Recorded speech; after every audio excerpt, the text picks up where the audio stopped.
Hi, and welcome back to the podcast. Today, we are going to talk about what to do when life feels like too much to handle. Maybe not necessarily for your kids, but for mom and dad. What do we do when it all feels like too much? We're going to talk about lots of steps that we can take. You don't have to take them all, don't get overwhelmed, but lots of different things you can try to help regulate yourself so that you can help your kiddo.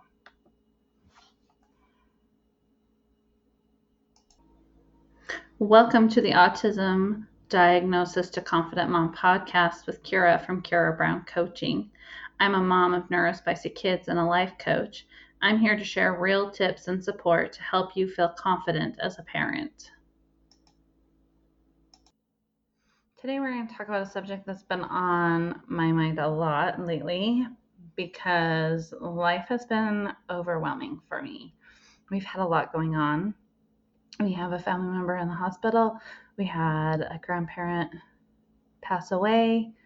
So my kid's great grandparent. We have been traveling a lot. I started a new position at work. I am what I call behind on my Christmas. All of these things are weighing heavily on me.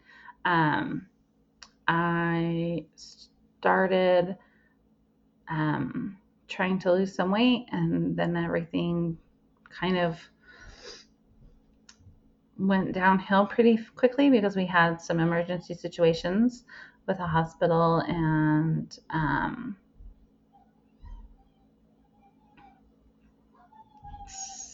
with the death of a family member and whatever. And so I just want to sit down and cry. Like I don't know what to do and how to carry on. And so I have been thinking about this. What would I tell you so that I can do it myself? So I want to share that with you today because sometimes in our parenting journey, especially with neuro spicy children, we get in that situation. Oh, I've also had the school calling about behavior. So um, I think that touches all the highlights. So it feels very overwhelming.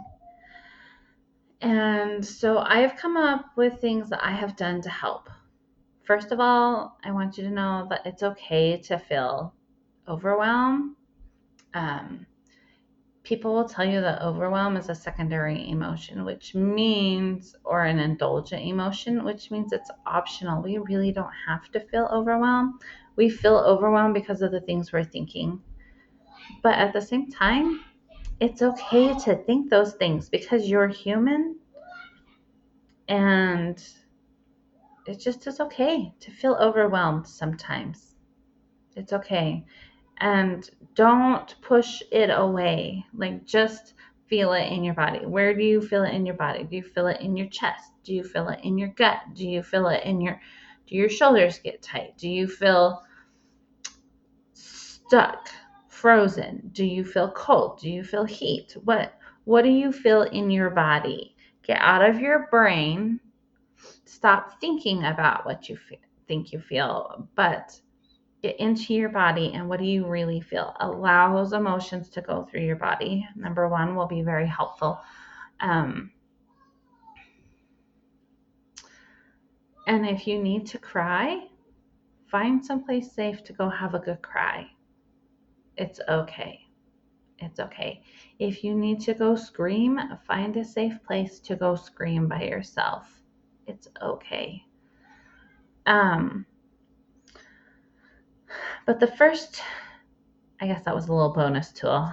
I hadn't written down that one, but the first tool on my list that I have is we want to zoom in. When we have a lot going on in life, it's really easy to get overwhelmed with all of the things. So zoom in on the one task you're working on right now. What is the next step I need to take? What is the problem I am solving right now? So for example, when I went to work, my job was to keep those autistic kiddos at work safe and regulated. and try to teach them a little bit because they're at school, right? But if I just focus on that while I'm at work, I had relief from the overwhelm because I'm zooming in and solving the problem at hand. And part of that too is just what is the next step? What is the next thing I need to do? If we zoom in and figure out the next thing that needs to happen, what needs to happen. And it doesn't have to be the next right step or the next best step. It just needs to be a next step. Don't overthink it, because you can do that, right? We can get spiraling in our head and what is the best way and the most efficient way and what is the best thing for my child, and we can spiral. But I just want you to take a step. What is the next step? Is that getting ready for work? Is that brushing your teeth for the day? Is that handling the meltdown that's happening right now? Is that deciding if you need to travel to another state to the hospital? Is that making a phone call? Is that whatever that step is, just take the next step. When life seems too hard, if you can, and I know this is a privileged situation, but tag out if you can. If you have any other adult, obviously if you have a spouse, this is a little bit easier to do. Sometimes I will tell my spouse, tag, you're it. I need out for a minute. And that just lets him know that tag, you're it. Just lets him know that I need a moment alone to collect myself again so that I can come back and be helpful, that I am not at my best parenting level. If you don't have a spouse, do you have a neighbor? Do you have a friend? Do you have a family member? Do you have a daycare you can send them to? Do you have, what are your options? Get creative. If you absolutely don't have anybody to tag out, what can you do to keep them safe? At my house, this might mean I turn on the TV in the front room and I go in my room for a little bit and put on my headphones and listen to a book or a favorite song or watch a TV show. While I know they're glued to the TV for 10 minutes.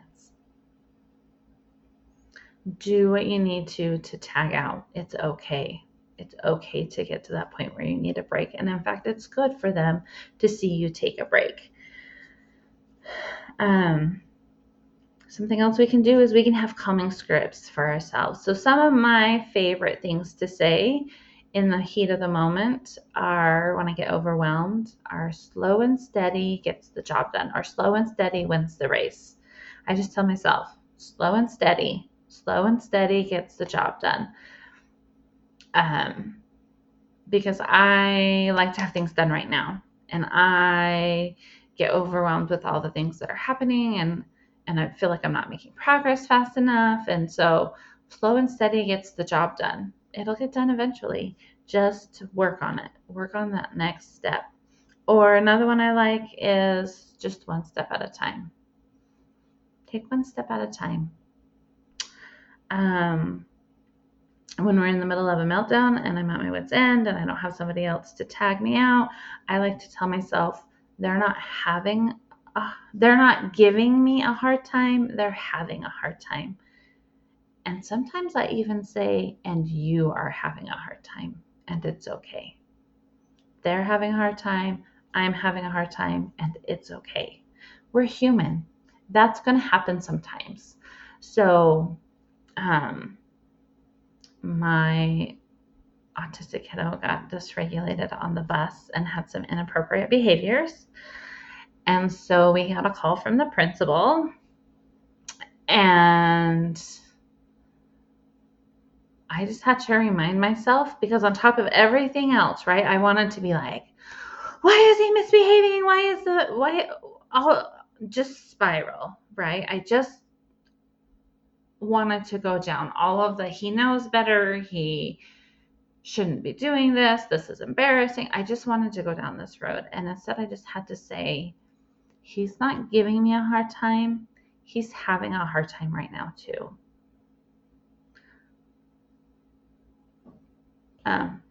We're both under stress right now, and we're both having a hard time, and that's okay. Do you see how that little mantra can take you from maybe anger and frustration to some curiosity and compassion? And the parent that we are when we show up from those two different emotions makes a huge difference.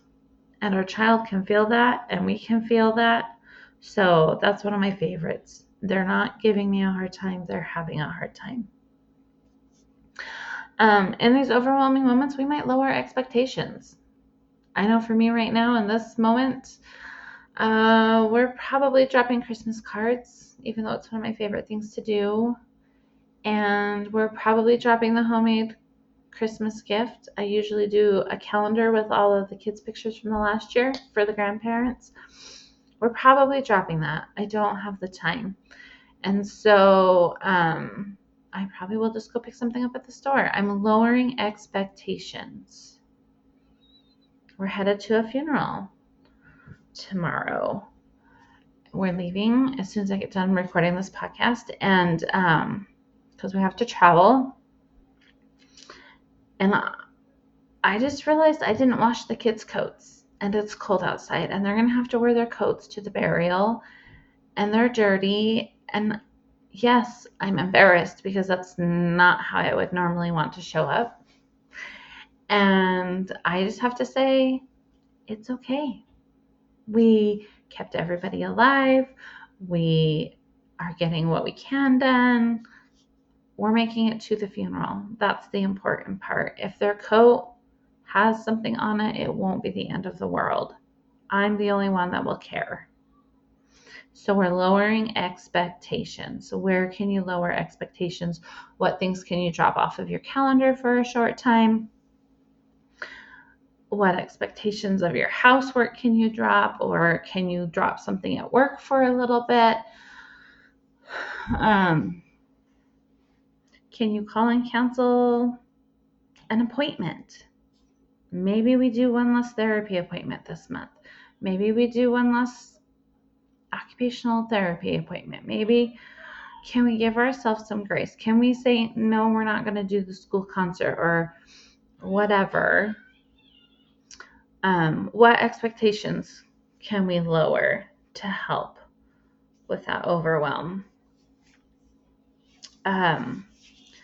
And our final one that I want to talk about is we need to learn to regulate our own nervous systems.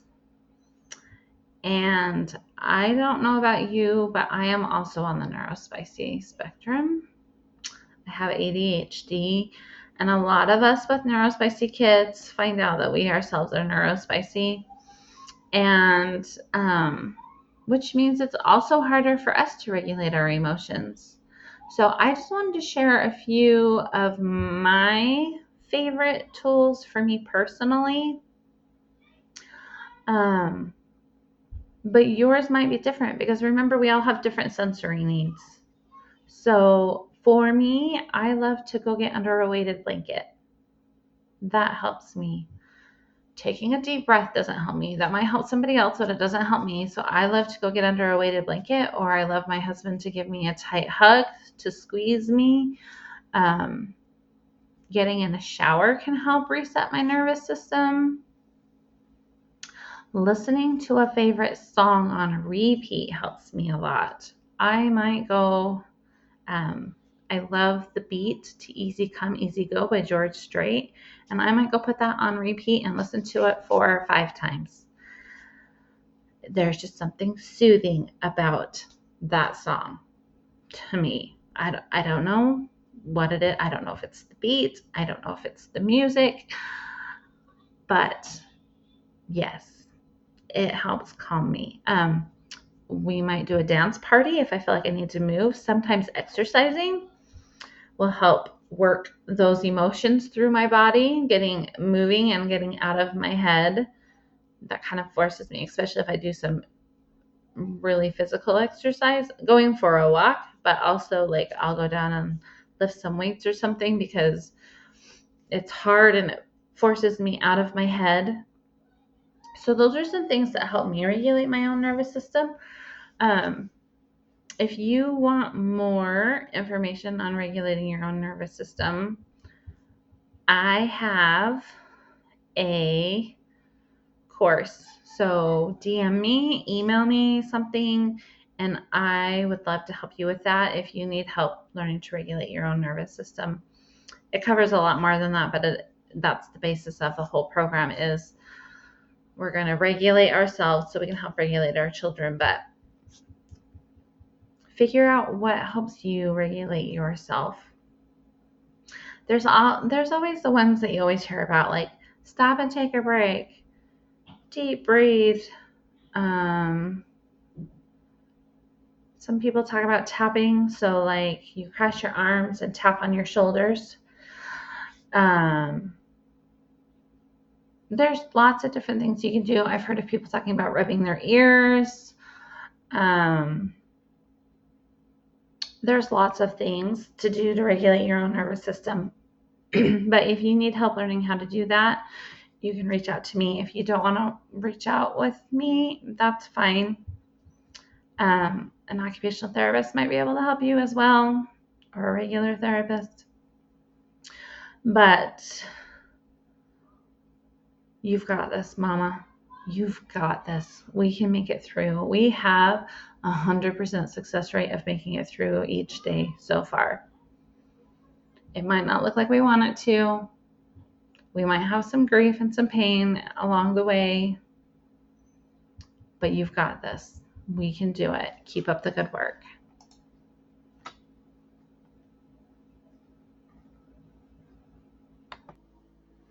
Thanks so much for listening to Autism Diagnosis to Confident Mom. If this episode helped you feel a little more seen or supported, please take a moment to like, follow, or subscribe to the podcast. And if you know another parent who needs to hear this, share it with them too. We're all in this together. You're doing better than you think, Mama. You've got this.